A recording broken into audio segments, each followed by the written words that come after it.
আসসালামু আলাইকুম। আজকে আমরা ব্রায়োফাইটা ও টেরিডোফাইটা চ্যাপ্টারটি নিয়ে আলোচনা করব। তাহলে ক্লাসটি শুরু করা যাক। ব্রায়োফাইটা ও টেরিডোফাইটায় আমরা উদ্ভিদ বিজ্ঞানে কিছু খুবই গুরুত্বপূর্ণ শব্দ দেখতে পারি এবং এগুলোর অর্থটা জানা খুবই জরুরি। তাহলে প্রথম আমরা আমাদের উদ্ভিদ বিজ্ঞানের বইয়ে প্রথম যে শব্দটি দেখতে পারি সেটি হচ্ছে ক্রিপ্টোগ্যামাস। ক্রিপ্টোগ্যামাস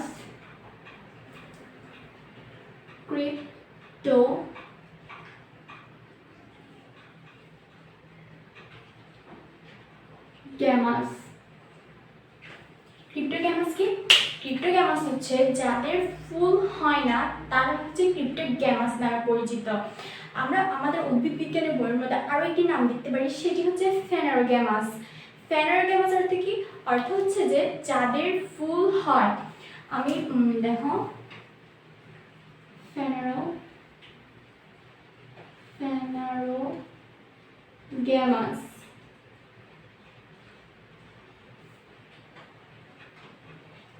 ক্রিপ্টোগ্যামাস ও ফেনারোগ্যামাস। ক্রিপ্টোগ্যামাস হচ্ছে যাদের ফুল হয় তারা হচ্ছে যে ফেনারোগ্যামাস নামে পরিচিত, আর যাদের ফুল হয় না তারা হচ্ছে ক্রিপ্টোগ্যামাস নামে পরিচিত। তাহলে যাদের ফুল হয় না তারা ক্রিপ্টোগ্যামাস নামে পরিচিত, আর যাদের ফুল হয় তাদেরকে বলে ফেনারোগ্যামাস। তাহলে আমরা দেখতে পাচ্ছি যাদের ফুল হয় না তারা হচ্ছে ক্রিপ্টোগ্যামাস নামে পরিচিত, আর যাদের ফুল হয় তারা হচ্ছে ফেনারোগ্যামাস নামে পরিচিত। আর যাদের ফুল হয় না তাদেরকে আমরা কি বলি? যাদের ফুল হয় না তাদেরকে আমরা বলি অপুষ্পক উদ্ভিদ, আর যাদের ফুল হয় তাদেরকে আমরা কি বলি? তাদেরকে বলি পুষ্পক উদ্ভিদ। তাহলে যাদের ফুল হয় না তাদেরকে আমরা অপুষ্পক উদ্ভিদ বলি, আর যাদের ফুল হয় তাদেরকে আমরা বলি পুষ্পক উদ্ভিদ। তাহলে আমরা দেখতে পাচ্ছি যে ক্রিপ্টোগ্যামাস হচ্ছে যাদের ফুল হয় না তারা হচ্ছে ক্রিপ্টোগ্যামাস নামে পরিচিত, আর যাদের ফুল হয় তারা হচ্ছে ফেনারোগ্যামাস নামে পরিচিত, এবং যাদের ফুল হয় না তাদেরকে আমরা বলি অপুষ্পক উদ্ভিদ, আর যাদের ফুল হয় তাদেরকে আমরা কি বলি? পুষ্পক উদ্ভিদ। তাহলে বিষয়টা আমাদের কাছে ক্লিয়ার। তারপর আমরা আমাদের উদ্ভিদ বিজ্ঞানে আরো একটা ওয়ার্ড দেখতে পারি, সেটা হচ্ছে থ্যালাফাইটা। থ্যালাফাইটাটা কি? তাহলে দেখা যাক।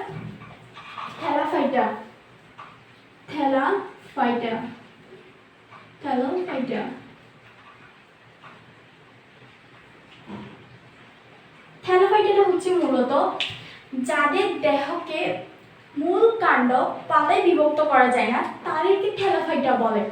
আসলে থ্যালাফাইটা হচ্ছে যেগুলো কম উন্নত উদ্ভিদ, যেমন শৈবাল, এরা হচ্ছে যে খুবই কম উন্নত, তার জন্য এদের দেহ মূল কাণ্ডকে পাতায় বিভক্ত করা যায় না, তার জন্য এদেরকে বলা হয় থ্যালাফাইটা। থ্যালাফাইটা কি? তাহলে থ্যালাফাইটা হচ্ছে যাদের দেহকে মূল কাণ্ড ও পাতায় বিভক্ত করা যায় না। যাদের দেহকে মূল কাণ্ড পাতায় বিভক্ত করা যায় না তাদেরকে থ্যালাফাইটা বলে। এবং থ্যালাফাইটার উদাহরণ হচ্ছে যে শৈবাল, ছত্রাক, মশ। এদেরকে যদি আমরা দেখে থাকি তাহলে আমরা দেখব যে এদেরকে কিন্তু মূল কাণ্ড পাতায় কখনো বিভক্ত করা যায় না। তাহলে থ্যালাফাইটার উদাহরণ আমরা পেয়ে গেছি শৈবাল, ছত্রাক, মশ। থ্যালাফাইটার উদাহরণ হচ্ছে শৈবাল, ছত্রাক, মশ। এদেরকে কখনো তুমি দেহ মূল কাণ্ড পাতায় বিভক্ত করতে পারবে না বা পারা যায় না। তারপর হচ্ছে যে আমরা আমাদের উদ্ভিদ বিজ্ঞানে আরো একটা ওয়ার্ড দেখতে পারি, সেটা হচ্ছে যে ব্রায়োফাইটাকে অভাস্কুলার বলা হয়। অভাস্কুলার কি? অভাস্কুলার হচ্ছে যাদের ভাস্কুলার নেই। তাহলে অভাস্কুলার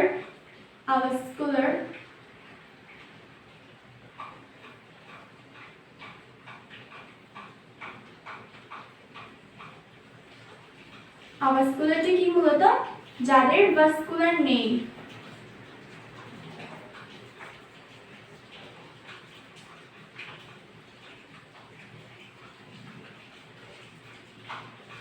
যাদের ভাস্কুলার নেই তাদেরকে অভাস্কুলার বলে। আর ভাস্কুলারটি কি? ভাস্কুলার হচ্ছে যে যাদের পরিবহন টিস্যু নেই। পরিবহন টিস্যু নেই বলতে গেলে কি এদের পরিশোষণটা নেই, তার জন্য বলা হয়েছে এদের ভাস্কুলার নেই, অর্থাৎ ব্রায়োফাইটা অভাস্কুলার। তাহলে ভাস্কুলার নেই বলতে কি বোঝায়? এদের পরিবহন টিস্যু নেই, পরিবহন টিস্যু নেই। আর পরিবহন টিস্যুটা কি নিয়ে গঠিত? জাইলেম এবং ফ্লোয়েম নিয়ে গঠিত। এদের পরিবহন টিস্যু না থাকায় এদেরকে বলা হয় অভাস্কুলার। অর্থাৎ ব্রায়োফাইটা হচ্ছে যে অভাস্কুলার, অর্থাৎ ভাস্কুলার নেই। আর ভাস্কুলার নেই মানে কি? হচ্ছে এদের পরিবহন টিস্যু নেই। তাহলে এই বিষয়গুলো আমাদের কাছে ক্লিয়ার। ক্রিপ্টোগ্যামাস কি? ক্রিপ্টোগ্যামাস হচ্ছে যে যাদের ফুল হয় না তারা হচ্ছে ক্রিপ্টোগ্যামাস নামে পরিচিত, আর যাদের ফুল হয় তারা ফেনেরোগ্যামাস নামে পরিচিত। এবং যাদের ফুল হয় না তাদেরকে আমরা কি বলে থাকি? অপুষ্পক উদ্ভিদ। আর যাদের ফুল হয় তাদেরকে আমরা বলে থাকি পুষ্পক উদ্ভিদ।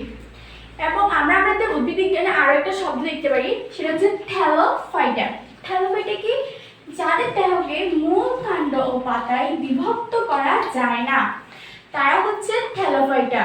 এবং থ্যালোফাইটার উদাহরণ হচ্ছে শৈবাল, ছত্রাক, মশ। আমরা আমাদের বিল্ডিং এর যেমন চাদরের মতো কিছু চাদরের মতো ভিজে ভিজে জায়গায় শৈবাল মূলত হয়ে থাকে, সেখানে স্যাঁতসেঁতে জায়গায় আমরা দেখতে পারি যে শৈবালগুলোকে দেখতে পারি। এবং এটাকে কিন্তু তুমি কখনো দেহ, মূল, কাণ্ড, পাতায় বিভক্ত করতে পারবে না। তাই খুব ভালো একটি উদাহরণ হচ্ছে শৈবাল, ছত্রাক, মশ। এদেরকে দেহ, মূল, কাণ্ড ও পাতায় বিভক্ত করা যায় না, তাই এদেরকে বলা হয় থ্যালোফাইটা। তারপর অভাস্কুলার। ব্রায়োফাইটা অভাস্কুলার মানে কি? ব্রায়োফাইটাকে অভাস্কুলার বলা হয় কারণ হচ্ছে এদের ভাস্কুলার নেই। ভাস্কুলার নেই মানে কি? এদের পরিবহন টিস্যুটা নেই। আর পরিবহন টিস্যু কি নিয়ে গঠিত? জাইলেম ও ফ্লোয়েম নিয়ে গঠিত। জাইলেম এবং ফ্লোয়েম নিয়ে গঠিত। এবং পরিবহন টিস্যু বলতে কি বোঝায়? পরিশোষক ক্ষমতা, অর্থাৎ এদের পরিশোষণ ক্ষমতা নেই, তার জন্য ব্রায়োফাইটাকে অভাস্কুলার বলা হয়। এবং এই বিষয়গুলো আমাদের কাছে অনেকটা ক্লিয়ার হয়েছে। এখন আমরা ব্রায়োফাইটার বৈশিষ্ট্য, তারপর তার প্রজাতির সংখ্যা, এগুলো দেখব। তাহলে ক্লাসটি দেখা যাক।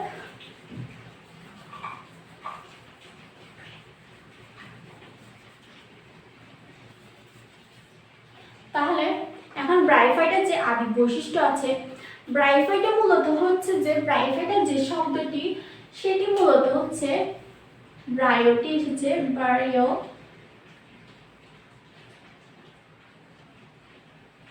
এবং ফাইটা, ফাইটন, ফাইটন।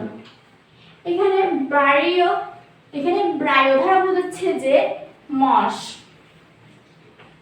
মশ, আর ফাইটন দ্বারা বোঝাচ্ছে উদ্ভিদ। তাহলে এর বাংলা যে শব্দটি দাঁড়াচ্ছে সেটা হচ্ছে যে ব্রায়োফাইটার। এটা হচ্ছে গ্রিক শব্দ থেকে এসেছে এবং এটা হচ্ছে যে ব্রায়ো হচ্ছে যে মশ এবং ফাইটন হচ্ছে যে উদ্ভিদ।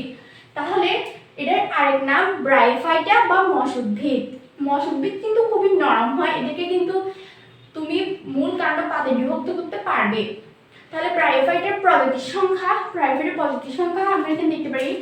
ব্রায়োফাইটার প্রজাতির সংখ্যা হচ্ছে, ব্রায়োফাইটার প্রজাতির সংখ্যা হচ্ছে 15,600। এটা কিন্তু মেডিকেল 2014-15 সেশনে এসেছিল। ব্রায়োফাইটার প্রজাতির সংখ্যা 15,600। এবং ব্রায়োফাইটার কিছু বৈশিষ্ট্য আমরা দেখতে পারি। ব্রায়োফাইটাকে আমরা, সেটি যে ব্রায়োফাইটা মশ জাতীয় উদ্ভিদ সেটা আমরা কিভাবে বুঝবো? তার কিছু বৈশিষ্ট্য আছে। তাহলে বৈশিষ্ট্যগুলো দেখা যাক। প্রথম যে বৈশিষ্ট্য হচ্ছে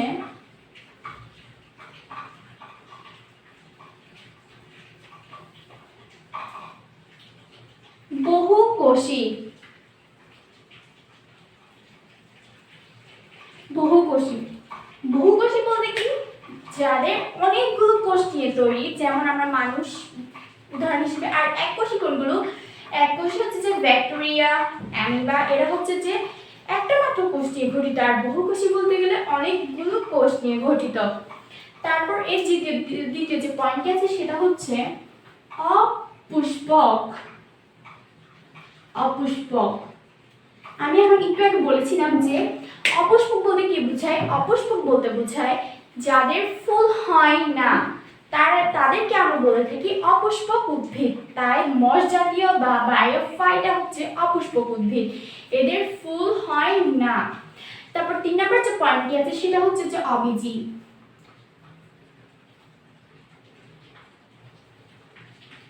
অবীজি অবীজি বলতে কি বোঝায়?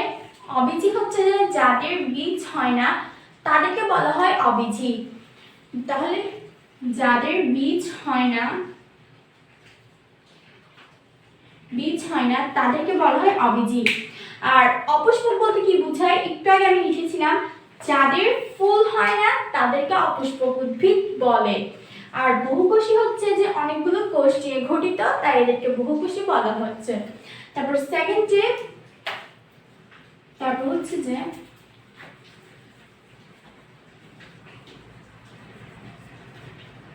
চতুর্থ পয়েন্ট, সেটা হচ্ছে যে এদের দেহ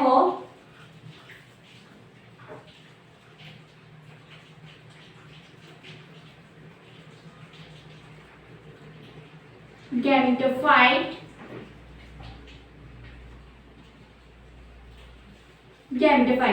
গ্যামেটোফাইট বলতে কি বোঝায়? হ্যাপ্লয়েডকে বোঝায়। হ্যাপ্লয়েডের আরেক নাম হচ্ছে গ্যামেটোফাইট বা হ্যাপ্লয়েড। এখন এদের দেহকোষ প্রধানত গ্যামেটোফাইট বা হ্যাপ্লয়েড। এটি এখানে কি বোঝাচ্ছে?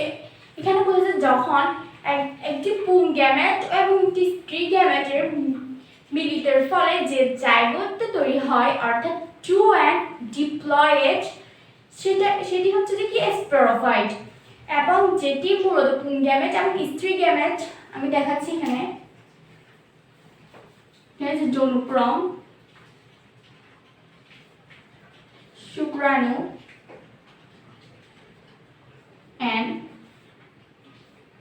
ডিম্বাণু,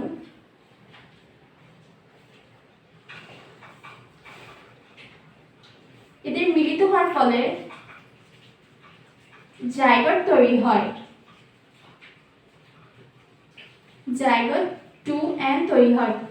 এখানে যে শুক্রাণু ও ডিম্বাণু, যে পুংগ্যামেট এবং স্ত্রী গ্যামেটকে বোঝানো হচ্ছে হ্যাপ্লয়েড। এটাকে বোঝানো হচ্ছে হ্যাপ্লয়েড। এবং শুক্রাণু, ডিম্বাণু, পুংগ্যামেট ও স্ত্রী গ্যামেটের মিলিতের ফলে যে জাইগোটটা তৈরি হচ্ছে 2n, সেটি হচ্ছে মূলত ডিপ্লয়েড বা ডিপ্লয়েড। ডিপ্লয়েডের আরেক নাম হচ্ছে স্পোরোফাইট।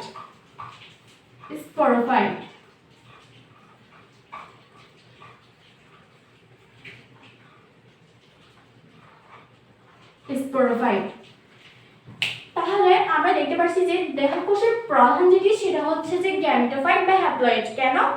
কারণ হচ্ছে যে শুক্রাণু এবং ডিম্বাণু প্রধানত কি হ্যাপ্লয়েড হতে হবে, এবং এদের ফলে পুংগ্যামেট এবং স্ত্রী গ্যামেটের ফলে যে জাইগোটটা তৈরি হবে 2n, সেটি হচ্ছে যে ডিপ্লয়েড। এবং শুক্রাণু ও ডিম্বাণুকে বোঝানো হচ্ছে কি হ্যাপ্লয়েড। তাই এদের দেহকোষ প্রধান হচ্ছে গ্যামেটোফাইট অর্থাৎ হ্যাপ্লয়েড। এবং এদের মিলিত হওয়ার ফলে যে জাইগোটটা তৈরি হচ্ছে 2n বা ডিপ্লয়েড, এবং এটি আরেক নাম হচ্ছে স্পোরোফাইট। তাহলে আমাকে বলো তোমরা যে স্পোরোফাইট কি হ্যাপ্লয়েডের উপর নির্ভরশীল হবে, নাকি হ্যাপ্লয়েড স্পোরোফাইট বা জাইগোট, যেটাকে আমরা ডিপ্লয়েড বলি, তার উপর নির্ভরশীল হবে? যেটা আছে শুক্রাণু এবং ডিম্বাণু, তোমাদেরকে আমি জিজ্ঞাসা করেছিলাম যে হ্যাপ্লয়েড স্পোরোফাইটের উপর নির্ভরশীল হবে নাকি স্পোরোফাইট হ্যাপ্লয়েডের উপর নির্ভরশীল হবে। এখানে অবশ্যই যে শুক্রাণু এবং ডিম্বাণু মিলিত হওয়ার ফলে এদের জাইগোট বা স্পোরোফাইটটি তৈরি হয়েছে। এদের স্পোরোফাইট, শুক্রাণু এবং ডিম্বাণু, পুংগ্যামেট ও স্ত্রী গ্যামেটের ফলে জাইগোট বা স্পোরোফাইট সৃষ্টি হয়েছে। তাই স্পোরোফাইট হ্যাপ্লয়েডের উপর নির্ভরশীল।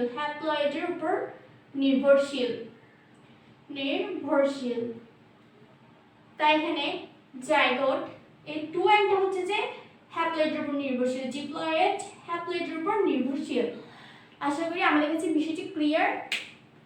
তারপর হচ্ছে আমাদের শুক্রাণু দ্বিফ্ল্যাজেলাস বিশিষ্ট। শুক্রাণু দ্বিফ্ল্যাজেলাস বিশিষ্ট বলতে কি বোঝায়? এটা আমি তোমাদেরকে এখন বুঝাচ্ছি।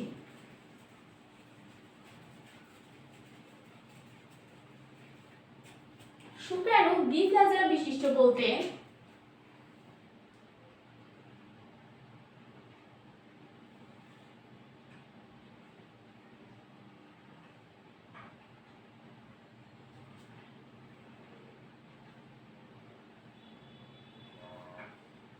শুক্রাণু দ্বিফ্লাজেলা বিশিষ্ট বলতে বোঝাচ্ছে যে এদের চলনাঙ্গকে, চলনাঙ্গটা কি, এই ধরো শুক্রাণু, এটা হচ্ছে মাথা,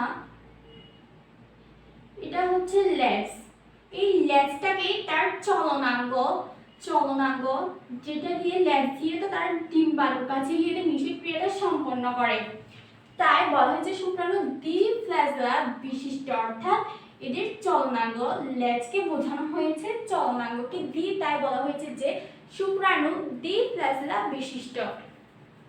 তারপর আমরা আরেকটি পয়েন্ট দেখতে পারি, ব্রায়োফাইটাকে কেন উভচর উদ্ভিদ বলা হয়?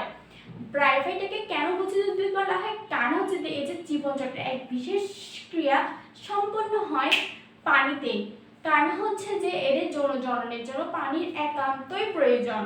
কারণ এদের শুক্রাণু, ধরো যে ডিম্বাণু, এখানে ডিম্বাণু, এটা হচ্ছে পানি,